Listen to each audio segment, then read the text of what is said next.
अस्सलाम वालेकुम, मेरा नाम है दानिश मकसूद और आप देख रहे हैं मेरा YouTube channel Dawn news editorials. आज है 20 अक्टूबर 2019 और आज मैं आपसे जो एडिटोरियल शेयर कर रहा हूँ वो है FATF's कंसर्न्स, यानी कि फाइनेंशियल एक्शन टास्क फोर्स को जो खदशात लाहक हैं किसके हवाले से, पाकिस्तान के हवाले से। अच्छा, इसका जब ये डिसीजन आया था तो मैंने 2 दिन पहले भी जो है डिटेल से वो शेयर किया था एडिटोरियल। न्यूज़ जब आई थी वो मैंने शेयर किया था, जब पाकिस्तान जो पहले भी ग्रे लिस्ट में था और उसको फरवरी 2020 तक जो है वो दोबारा ग्रे लिस्ट में ही रखा गया। तो आप वो वाला एडिटोरियल भी चेक कर लीजिएगा, उसमें काफ़ी ज़्यादा जो मीनिंग्स वहाँ पे मैंने बताए थे तो मैं यहाँ पे नहीं बता रहा। लेकिन अगर आपको इस टॉपिक में इंटरेस्ट है, फाइनेंशियल एक्शन टास्क फोर्स के हवाले से जो डिसीजन आया था, तो वो 2 दिन पुराना जो आप मेरा एडिटोरियल है वो भी चेक कर लीजिएगा। चलते हैं आज के एडिटोरियल की तरफ। ये है the last message from Paris is unmistakable. Unmistakable हमारे पास क्या होता है? Not able to be mistaken for anything else very distinctive, यानी आप मुकम्मल कह दो, ये नहीं कि दूसरे बंदे को समझने में गलती लग गई हो। उन्होंने कहा यो मैसेज आया है पेरिस की जानिब से, जहाँ ये डिसीजन लिया गया था कि पाकिस्तान को ग्रे लिस्ट में बरकरार रखा जाए फरवरी 2020 तक। उन्होंने कहा इज़ अनमिस्टेकेबल, यानी कि कोई अभाम नहीं होना चाहिए पाकिस्तान को। उन्होंने क्लियर कट जो है वो पाकिस्तान को कह दिया कि आपको हर हाल में जो भी इन्होंने बताए थे, तकरीबन 27 इन्होंने एक्शन प्लान के हवाले से इन्होंने बताई थी चीज़ें, जो पाकिस्तान ने 27 चीज़ें करनी थी जिसमें सिर्फ 5 पाकिस्तान ने की है। तो उन्होंने कहा इन नो अनसर्टेन टर्म्स में पाकिस्तान को बता दिया गया है कि उन्होंने फरवरी 2020 तक हर तरीके से ये एंटी मनी लॉन्ड्रिंग मेयर्स और दूसरे जितने भी ये चीज़ें थी, टेररिस्ट फाइनेंसिंग, इसकी जानिब से कर्ब करने के हवाले से जितनी भी 27 चीज़ें हैं वो मुकम्मल करनी होंगी। कब तक? फरवरी 2020 तक। The tone of the financial action task force on the conclusion of its plenary indicates how seriously the world is taking Pakistan's inability to meet global anti money laundering and counter terrorism financing standards. उन्होंने कहा अगर हम उनकी tone की बात करें, किसकी, लहजे की बात करें, FATF के, उनके on the conclusion of its plenary हमारे पास होता है जब जितने भी वहाँ पे लोग हो ना, जिस तरह ये है to be attended by all participants at a conference और assembly who otherwise meet in smaller groups. उन्होंने कहा FATF के जितने भी मेंबर्स हैं उन सारों की मीटिंग होती है, सारे लोग एक साथ जब बैठते हैं तो उसको हम बोलते हैं कि प्लेनरी मीटिंग। उन्होंने कहा जो हमारी प्लेनरी मीटिंग ख़त्म हुई थी वो इंडिकेट करती है, यानी शो करती है क्या how seriously world is taking, कि हर कोई कितना इसको सीरियसली ले रहा है, हर इसको तशवीश है दुनिया को किस चीज़ में, इज़ टेकिंग पाकिस्तान इनएबिलिटी होती है कुछ चीज़ को ना कर पाना। सिमिलर मीनिंग्स में आए थे लैक ऑफ एबिलिटी, इनकेपेबिलिटी, यानी कि पाकिस्तान जो है वो नहीं कर पा रहा, क्या कर पा रहा, टू मीट, कि वो पूरा कर पा रहा global anti money laundering and counter terrorism financing standards, कि पाकिस्तान जो नहीं मीट कर पा रहा, पूरा नहीं कर पा रहा, क्या चीज़, एंटी मनी लॉन्ड्रिंग और काउंटर टेररिज्म फाइनेंसिंग स्टैंडर्ड्स जो हैं वो पाकिस्तान मीट नहीं कर पा रहा। अब आगे कह रहे हैं this concerns were voiced in so many words by FATF president when he noted. उन्होंने कहा ये इनके जो खदशात का इजहार है वो किसने किया, फाइनेंशियल एक्शन टास्क फोर्स के प्रेसिडेंट ने, जब उन्होंने कहा, कोट अनकोट करके बता रहा है कि एग्जैक्ट वर्ड्स उनके ये थे, Pakistan needs to do more, Pakistan को मजीद करना होगा, क्या, to fix the weaknesses in its anti money laundering, combating financing और टेररिज्म रिजीम, ताकि वो उसको दुरुस्त कर सके, किसको, जो इसकी वीकनेस है, कमज़ोरी है, इन इट्स एंटी मनी लॉन्ड्रिंग, और जो इनकी एंटी मनी लॉन्ड्रिंग और इससे कॉम्बैटिंग यानी उससे डील करने की जो कैपेबिलिटी है, फाइनेंसिंग फॉर टेररिज्म रिजीम, इसको इनको क्या करना होगा, इसको दुरुस्त करना होगा, and it needs to do it faster, और इस चीज़ के लिए उनके पास वक्त नहीं है, इनको फ़ौरन करना होगा, क्योंकि सिर्फ इनसे 4 महीने हैं, नहीं तो फिर बहुत चांस है, क्योंकि आपको पता है कि इंडिया ने बहुत कोशिश की थी कि पाकिस्तान को इस दफ़ा जो है वो ग्रे लिस्ट जो है वो ब्लैक लिस्ट करा दिया जाए, लेकिन फिर भी जो है वो 4 महीने का टाइम मिल गया। तो उनके प्रेसिडेंट का सिवा कहना था it needs to do faster, इनको ये फ़ौरन करना होगा। Pakistan failure to fulfil the FATF global standards is an issue we take very seriously. उन्होंने कहा पाकिस्तान जो नाकाम हुआ है, जो नहीं हासिल कर सका अहदाफ जो इनको दिए गए थे, 27 इनको दिए गए थे काम जो इन्होंने करने थे, और वो ये ग्लोबल स्टैंडर्ड्स को पूरा नहीं कर पा सका, ये एक बहुत बड़ा इशू है और इसको हम बड़ा सीरियसली ले रहे हैं। देन फॉलोड द वार्निंग, और उसके बाद वार्निंग उनकी तरफ से जारी की गई, perhaps the first since Pakistan was placed on the FATF grey list in June 2018। उनके उसके बाद से पहली ज़्यादा स्टर्न आप उसको वार्निंग कह सकते हैं। कब पाकिस्तान जो पहली मतलब जब ये आया था ग्रे लिस्ट में, वो आए थे जून 2018 में, for an intense for an intense monitoring process that the country has only until next February to make significant progress on। और क्या ये सख्त वार्निंग दी गई, उनको कहा गया कि आप इसको मॉनिटर करो अपने मुल्क में प्रोसेस को, हैज़ ओनली अंटिल, और उस सारे प्रोसेस के लिए इनके पास सिर्फ 4 महीने मजीद हैं टू मेक सिग्निफिकेंट प्रोग्रेस, कि उनके खातिर ख्वाह आप प्रोग्रेस करो, ये नहीं कि आप जिस तरह पहले भी 27 में से सिर्फ आप 5 पॉइंट्स पे जो है आप अमल कर सके थे। तो उन्होंने कहा कि सिर्फ कुछ थोड़ा बहुत नहीं, आपको सिग्निफिकेंट प्रोग्रेस जो है वो शो करनी पड़ेगी अगर इन्होंने ग्रे लिस्ट से निकलना है। नहीं तो क्योंकि इस दफ़ा तो पाकिस्तान बच गया ब्लैक लिस्ट होने से, लेकिन खुदा न खास्ता अगर फरवरी में तक यही सूरत हाल रहेगी और जिस तरह हमारे पास ये इंटरनेशनल लॉबिंग होती है पाकिस्तान के ख़िलाफ़, तो फिर पाकिस्तान के लिए बड़ा मुश्किल होगा कि वहाँ से अपने आप को बचा सके। और इसके जो है वो इकॉनमी पे, पाकिस्तान की पहले ही इकॉनमी जो है उसमें ग्रोथ नहीं है, तो अगर तो ये इसमें इंडिया कामयाब हो गया पाकिस्तान को ब्लैक लिस्ट कराने में फरवरी में, तो यकीनन ये पाकिस्तान की इकॉनमी जो है वो बिल्कुल ही बुरी तरह मुतासिर हो जाएगी।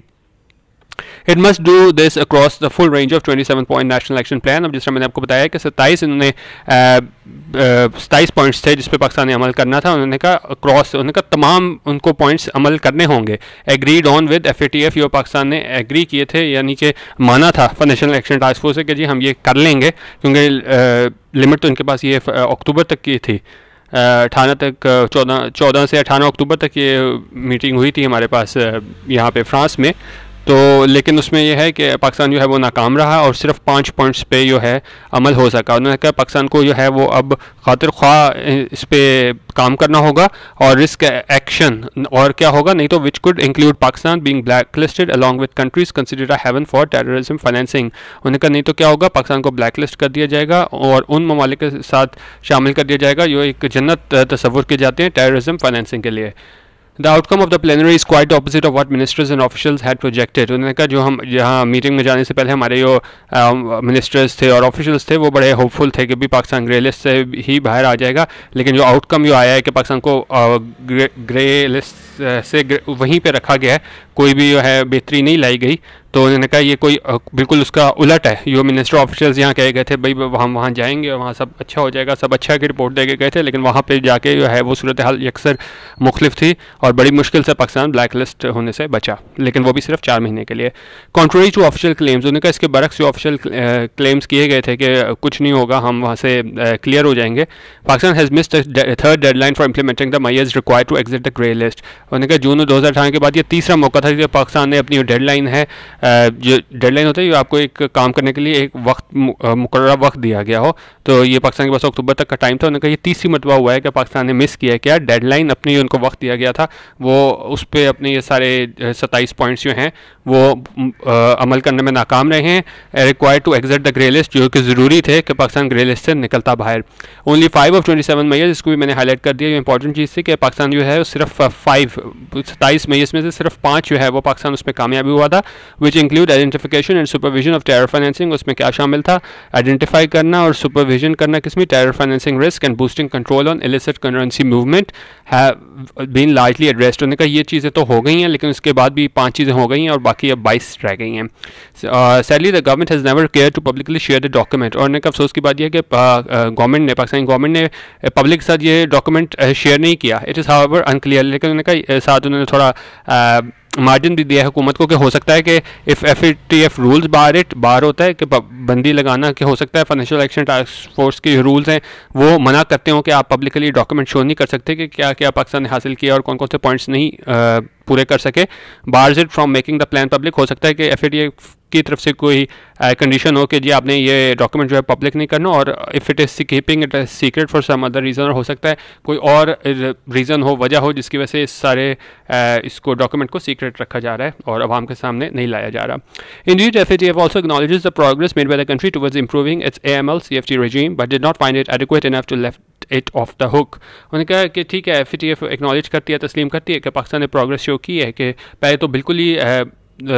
पाकिस्तान जो है वो नहीं उनके स्टैंडर्ड्स मीट कर पा रहा था, लेकिन फिर भी अभी 5 मेजर्स ऐसे लिए हैं जो जिसको मतलब वो सेटिस्फाई है FATF, लेकिन फिर भी क्या है जो प्रोग्रेस की गई है towards improving it's anti money laundering regime, but did not find it adequate. लेकिन उन्होंने उसको उतना मुनासिब नहीं समझा कि पाकिस्तान को जो है वो ग्रे लिस्ट से निकाल दिया जाए, enough to let it off the hook, इसको छोड़ दिया जाए और ग्रे लिस्ट से निकाल दिया जाए। उन्होंने कहा अभी भी वो 22 पॉइंट्स हैं, वो पाकिस्तान को फरवरी 2020 तक पूरे करने होंगे। इट अंडरलाइंस क्या होता है, टू एम्फेसाइज, उन्होंने कहा इसको बात पे जोर दिया जाए, Pakistan has adequately demonstrated proper understanding of the transnational terror financing risk. उन्होंने कहा पाकिस्तान ने जो है अभी तक नहीं शो किया है क्या कि जो understanding of transnational terror financing risk जो हैं वो पाकिस्तान ने अभी तक नहीं शो किया है कि इसके लिए इन्होंने कॉम्बैट करने के लिए इसके लिए कोई इकदाम लिए हैं। Risk pose bye terrorist groups, और जो रिस्क पोज करते हैं कौन, terrorist groups, operating from its territory and conducted supervision on a risk sensitive basis. और इसमें क्या है, ये ऑपरेट करते हैं टेरिटरी से and conducted supervision on a risk sensitive basis. उन्होंने कहा पाकिस्तान जो है वो अभी तक ट्रांसनेशनल फाइनेंसिंग रिस्क जो पोज करें टेररिस्ट ग्रुप्स, उससे उनका जो ख़तरा है उससे डील करने में नाकाम रहा है। FATF requires Pakistan to deliver on its commitment. उन्होंने कहा FATF ये चाहता है कि पाकिस्तान ने जो कमिटमेंट की थी कि हम 27 के 27 पॉइंट्स जो हैं उन पर अमल करेंगे, उन्होंने कहा उसको चाहिए कि पाकिस्तान वो डिलीवर करे और वो उस पर अमल दरामद कराए पाकिस्तान की हुकूमत, to crack down on terrorism financing, ताकि क्रैक डाउन किया जा सके किस पे, टेररिज्म फाइनेंसिंग पे, उसे ख़त्म किया जा सके bye fixing the strategic deficiencies in the AML CFT regime. उन्होंने कहा जो भी हमारी डेफिशिएंसीज हैं,